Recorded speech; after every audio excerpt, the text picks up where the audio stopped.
Supreme court ने ख्वाजा साद रफीक की जमानत की दरख्वास्त पर जो तफसीली फैसला जारी किया है, उसके बाद अब अपोजिशन की तरफ से नैब के इदारे को खत्म करके एक नया इदारा बनाने का मुतालबा किया जा रहा है।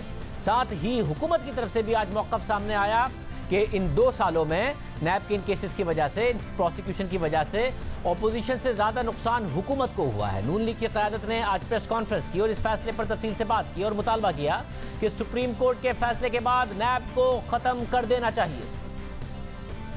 नैब के कंडक्ट के बारे में जो बातें लिखी हैं वो इतनी स्ट्रांग हैं कि मेरा ख्याल है कि आज नैब और हुकूमत मिलकर ये फैसला कर लें कि इस इदारे को ख़त्म करें। कि जब सुप्रीम कोर्ट ये लिख दे कि ये केस जो है ये कानून से लाताल्लुकी की आला मिसाल है, utter disregard for law, fair play, equity और प्रोप्राइटी, यानी ना आपको कानून की परवाह है, ना आपको अखलाकी कदरों की परवाह है, ना आपको इंसानी कदरों की परवाह है। ये सुप्रीम कोर्ट ने नैब की हकीकत लिखी है अपने फैसले के अंदर। सुप्रीम कोर्ट ऑफ पाकिस्तान के इस अहम तरीन फैसले के बाद असूली तौर पे नैब नामी अदारे के वजूद का कोई जवाज़ बाकी नहीं। नैब को ख़त्म किया जाना चाहिए। एहतसाब का नया कानून पार्लियामेंट को तश्कील देना चाहिए और ऐसा अदारा बनाया जाए जो आज़ाद और ख़ुद मुख्तार हो। नैब के किरदार, नैब के तरीक़ाकार, नैब की गिरफ्तारियों पर अदालती फैसले जारी होते रहे हैं, मगर अब जो सुप्रीम कोर्ट ने फैसला जारी किया उसने नैब के वजूद पर ही सवालात उठा दिए हैं, नैब के कंडक्ट पर सवालात उठा दिए हैं। सुप्रीम कोर्ट ने ऑब्जर्वेशन दी है कि नैब को सियासी मुखालिफिन के खिलाफ इस्तेमाल किया जा रहा है। ये बहुत संगीन मामला है। अदालतें मुसलसल नैब कवानीन में खामियों और नैब के तरीक़ाकार पर सवालात उठाती रही। खुद सियासी जमातें भी नैब कानून पर तहफ़्फ़ुज़ात का इजहार करती रही, बल्कि हुकूमत ने नैब कवानीन में तरामीम की बात भी की, मगर अब तक अमली तौर पर कोई पेशरफ सामने नहीं आई। जब पीपल्स पार्टी नून लीग हुकूमत में थे तब भी पेशरफ नहीं हुई, अब भी पेशरफ नहीं हुई। अब नून लीग ने नैब को ख़त्म करने का मुतालबा किया है। साथ ही गैर मुंतखब अरकान काबीना की तरफ से अपने असासे डिक्लेयर किए जाने के बाद काबीना का पहला इजलास हुआ। क्या मुंतखब अरकान काबीना अब मुतमईन हैं? क्या दोहरी शहरियत पर अब एक नई बहस छिड़ गई है?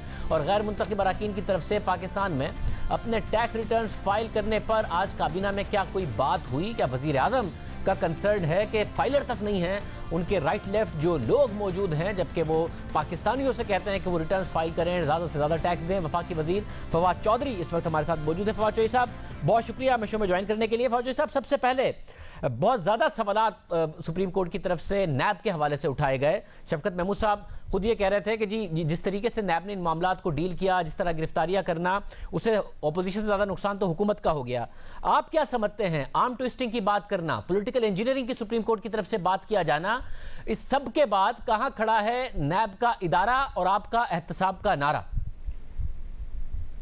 देखिए शायद ये 1997 में नैब का इदारा बनाया गया था, कौमी एहतसाब ब्यूरो उस वक्त नाम था।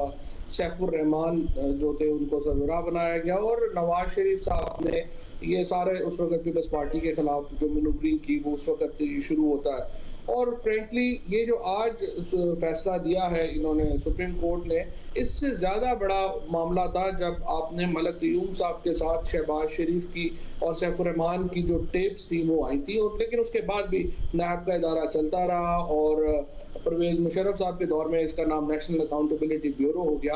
और उसके बाद 5 साल PMLN की हुकूमत रही, 5 साल पीपल्स पार्टी की हुकूमत रही और ये इदारा बिल्कुल इसी तरह से ही जो है वो इस्तेमाल होता रहा या चलता रहा और इस तरह से ही चल रहा है। और इस वक्त जो सारी एस्टेब्लिशमेंट है नैब की, चेयरमैन से लेके और चपड़ासी तक, या PMLN की बनाई हुई है या पीपल्स पार्टी की बनाई हुई है।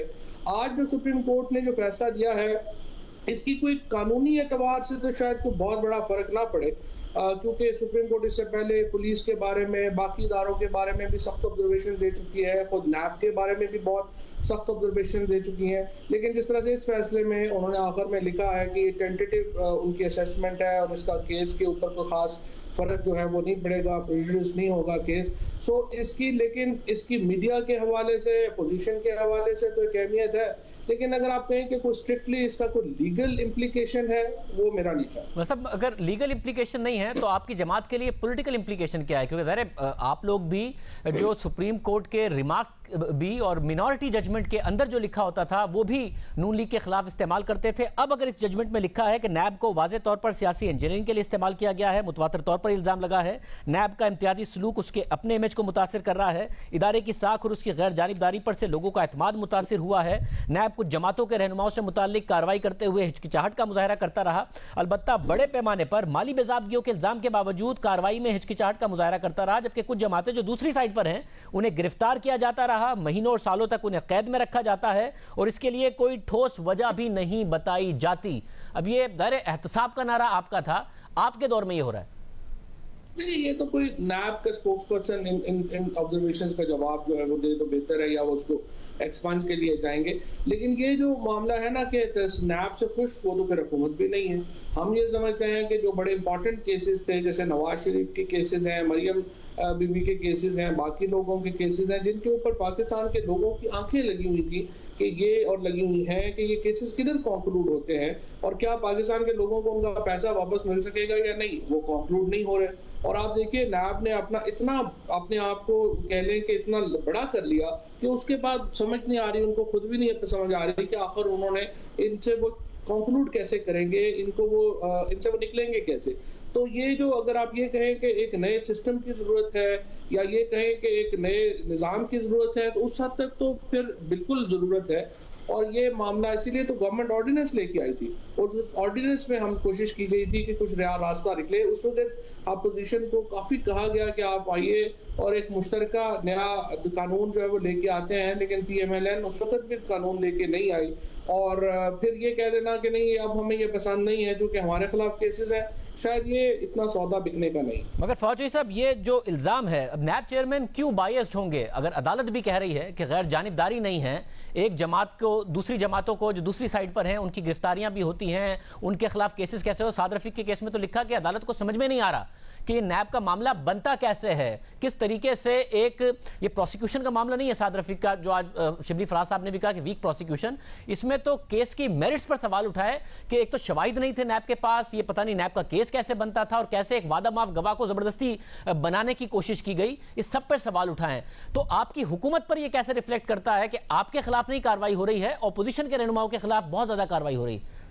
नहीं, हमारे लोगों के खिलाफ भी हुई है। बाबर अवान साहब को पहले जो है वो रिजाइन करना पड़ा, उसके बाद अलीम खान, सब्तैन, इनको तो जेल जाना पड़ा और जेल से ये लोग बाहर जो है वो आए और उन्होंने उस वक्त भी ये कहा कि हमें ये निज़ाम जो है जिस तरीके से ये कर रहे हैं वो मुनासिब नहीं है। लेकिन सवाल ये है कि ये पार्टीज कहती हैं जब तकलीफ में होती हैं तो फिर याद आती है, जब नहीं होते तो फिर नहीं याद आता। तो असूलन तो मैं तो आपको पता है कि फ्लोर ऑफ द हाउस पे भी कह चुका हूँ कि अगर हम चाहते हैं कि एक मिनिमम कॉमन एजेंडा बने तो उसमें एहतसाब का अमल क्या होना चाहिए, इदारा कैसे होना चाहिए, उसके TORs क्या होने चाहिए, उसके ऊपर हमें बातचीत करके आगे बढ़ना है। और अगर हम नहीं बढ़ना चाहते तो फिर ये कंट्रोवर्सीज रहेंगी। और ये जो जिस तरह से आज सुप्रीम कोर्ट ने ये बातें की हैं, ये तो पहले बातें थी, ये गुफ्तगू तो पहले मीडिया पे तो होती रही, कोर्ट भी इससे पहले कई फैसलों में इस तरह की ऑब्जर्वेशन जो है वो दे चुकी है। ऐसा मगर आपने बाबर अवान साहब का जिक्र किया, जज अरशद मलिक ने अगर किसी को बरी किया उसमें भी एक केस में रेंटल पावर में, तो वो बाबर अवान साहब को किया जो कि आपके दौर में आके हुआ है। इसके अलावा परवेज खटक साहब के हवाले से, मालम जब्बा केस के हवाले से चेयरमैन नैब ने बाकायदा तौर पर जावेद चौधरी साहब से गुफ्तगू में बताया कि बहुत तगड़ा केस है। पिशावर BRT के हवाले से उन्होंने बताया, तमाम चीज़ों के हवाले से बताया। फिर एक वीडियो आती है जिसका राना सनाउल्लाह साहब ने फ्लोर ऑफ द हाउस पर भी जिक्र किया और कहा कि उसके बाद सब चीज़ें बदल जाती हैं, चिरागों में रोशनी ना रही। बार बार ओपोजिशन कह रही है कि उस वीडियो की वजह से ब्लैकमेल किया जा रहा है चेयरमैन नैब को हुकूमत की तरफ से। देखिए, बात यह है कि हुकूमत की तरफ से तो कोई ब्लैकमेलिंग का मामला है नहीं, और अगर आप समझते हैं कि इसके ऊपर जो है वो चेयरमैन नैब का पहला वर्जन कम हुआ है या इस पर मजीद क्लैरिफिकेशन की जरूरत है, तो फिर चेयरमैन नैब और नैब का इदारा इसके ऊपर बेहतर क्लैरिफिकेशन दे सकता है। मेरे नज़र में ज़्यादा इंपॉर्टेंट इशू ये है कि हुकूमत और अपोजिशन क्या तय करते हैं कि आखिर अगर हमें ये निज़ाम नैब का पसंद नहीं है, एहतसाब का ये निज़ाम पसंद नहीं है, तो एहतसाब का निज़ाम तो हमें चाहिए ना, आप उसके ऊपर बात कर लें। और एक नतीजे के ऊपर PMLN, पीपल्स पार्टी, ये लोग अगर समझते हैं कि निज़ाम सही नहीं है तो अपनी ऑल्टरनेटिव तजावीज़, ऑल्टरनेटिव ऑर्डिनेंस उनका कहाँ है? मीडिया के ऊपर जिस पे डिबेट हो सके, जिसके मतलब ऊपर आपकी नजर में क्या आप भी समझते हैं कि नैब को खत्म करके एक मुतबादिल अब निजाम बनाने की जरूरत है? नैब के बारे में जो तासुर पैदा हो गया, जिस किस्म की अदालत में भी ऑब्जर्वेशंस, इनकी गिरफ्तारियां और जो सिविल लिबर्टीज है उस पर जो अदालत ने सवाल उठा दिए। देखिए, मेरा पॉइंट ऑफ व्यू इसके ऊपर ज्यादा वाइडर है। मैं हमेशा ये बात करता रहता हूँ कि दुनिया में इतनी एजेंसीज फेडरल सतह के ऊपर नहीं होती हर काम करने के लिए। आपको एक्चुअली एक ही एजेंसी बनानी चाहिए जिसको आप फिर एक कर सके, आप उसको तगड़ा कर सके, आप उसको एक्सपर्ट्स दे सके, आप उसके ऊपर पैसे लगा सके, और वो जो एजेंसी अपनी फोरेंसिक के ऊपर और बाकी मामला के ऊपर एक्सपर्ट हो। अब हमारे यहाँ FI अलहदा काम कर रही है, नैब अलहदा काम कर रही है, उससे आप अपनी जो तवानाइयां हैं तो आप वो जो है वो जाया कर रहे हैं, और दूसरा आपका प्रॉब्लम ये हो रहा है कि आप किसी तौर के ऊपर उससे मुतमईन नहीं है। तो अगर इसमें कानून में तब्दीली चाहिए, इसमें अगर हमें जो एक बेहतर तरीके की तरफ जाना है, तो फिर हमें ऑल्टरनेटिव निज़ाम की तजवीज़ लेके आनी पड़ेगी, और वो अगर पीपल्स पार्टी और PMLN चूंकि इससे सबसे ज़्यादा गैर मुतमईन है, आज भी आपने प्रेस कॉन्फ्रेंस दिखाई, तो सिर्फ कहना काफ़ी नहीं है, आप अपना बनाए और लेके आए। सब और एहतसाब का नारा जो वज़ीर आज़म की तरफ से लगाया गया, इस वक्त हुकूमत के पास अपनी ज़ाती परफॉर्मेंस दिखाने के लिए, प्रोजेक्ट्स दिखाने के लिए ज़्यादा कुछ है नहीं। एहतसाब का नारा दूसरा एक बहुत बड़ा नारा था जो कि आपकी तरफ से लगाया गया था। आपको लगता है उस पर ज़रूर सवाल उठ रहे हैं? एसेट रिकवरी यूनिट भी बनाया गया, 10 अरब डॉलर की मनी लॉन्ड्रिंग इस मुल्क में होती है, यह भी कहा गया। टैक्स चोरी इतनी होती है, मात्री डबल कर देंगे, वो भी नहीं हो सका। मनी लॉन्ड्रिंग 10 अरब डॉलर कहाँ रुकी ये भी नहीं पता। फिर नैब की तरफ से अदालतें सवाल उठा रही हैं। आपकी अपने जो एहतसाब का नारा था उस पर भी सवाल उठ रहे हैं। नहीं, वो तो देखिए कि कोई भी मुतमईन नहीं है। खुद वज़ीर आज़म साहब से आप पूछेंगे तो वो भी पब्लिकली वो ये बात कर चुके हैं कि इस वक्त निज़ाम इंसाफ जो है उससे वो मुतमईन नहीं है, और इसलिए वजह यह है कि जो केसेस जो 2+2 के ओपन एंड शट केसेस हैं वो भी डिसाइड नहीं हो पाते, और हमेशा हम देखते हैं कि जो केसेस या तो बनाए वीक जाते हैं और फिर प्रोसिक्यूशन वीक होती है और एंड के ऊपर कंक्लूजन नहीं निकलता। आम आदमी, आपका मेरा इंटरेस्ट क्या होगा कि पहली बात यह है कि कोई बेगुनाह नहीं पकड़ा जाना चाहिए, और दूसरी बात यह है कि जब कोई गुनाहगार पकड़ा जाए और उसके ऊपर केसेस चले तो वो फिर अपनी कंक्लूजन पे पहुंचे। अब यहाँ पे ये होता है कि पहले तो आपका केस जो है वो नहीं शुरू होते, और शुरू हो जाए तो फिर वो खत्म नहीं होते। तो इसकी वजह से एक पूरा पाकिस्तान का जस्टिस सिस्टम है उसके ऊपर क्वेश्चन है। ये तो नैब का इदारा ज्यादा डिस्कस होता है क्योंकि बड़े लोगों के केसेस हैं। पुलिस में या आम अदालती निज़ाम में जो बाकी लोगों के साथ हो रहा है, क्या वो बाकी लोग मुतमईन है उससे? तो ये तो हमें बड़े जुडिशल रिफॉर्म्स की जरूरत है, जो मैं हमेशा बात करता हूँ, काबीना में भी बात करता हूँ, बाहर भी बात करता हूँ, और उस जुडिशल रिफॉर्म्स की तरफ बढ़ना जो है वो तमाम पॉलिटिकल पार्टीज की जिम्मेदारी है। वैसे और जो रिफॉर्म्स की बात हो, क्योंकि वजीर आजम पाकिस्तान से कहते हैं कि आप टैक्स फाइल करें, अपने रिटर्न्स फाइल करें, टैक्स दें, हुकूमत पर एतमाद करें।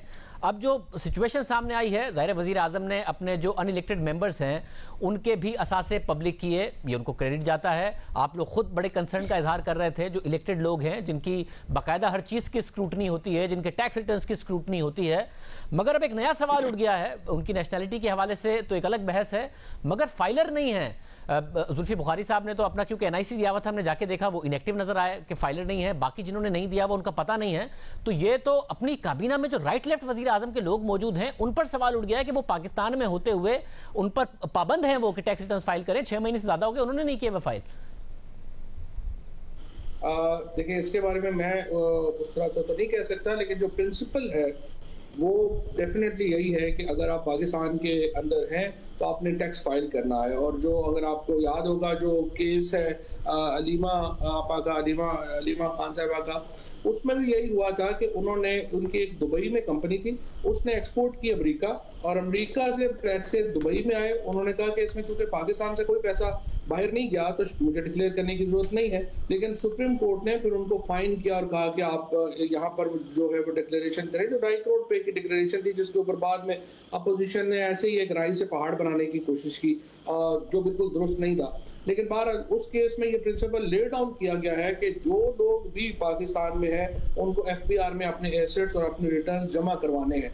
और मैं ये समझता हूँ कि ये पाकिस्तान में बहुत बड़ा काम हुआ है। प्राइम मिनिस्टर साहब ने भी जो जिस तरीके से ये एक एसेट डिक्लेरेशन का कहा है, ये बहुत ही इम्पोर्टेंट और फंडामेंटल आई वुड से चेंज है जो प्राइम मिनिस्टर साहब लेके आए हैं क्योंकि देखिए काबीना में जो भी लोग हैं उनके एसेट्स का लोगों के सामने होना जरूरी है, उनके कॉन्फ्लिक्ट्स का लोगों के सामने होना जरूरी है, उनका नेशनैलिटीज का लोगों के सामने होना बहुत जरूरी है। ये जो शफाफियत है, ट्रांसपेरेंसी है, उसकी तरफ एक बुनियादी कदम है और बहुत ही I would say welcome step. बहुत शुक्रिया। फवाद चौधरी साहब हमारे साथ मौजूद थे।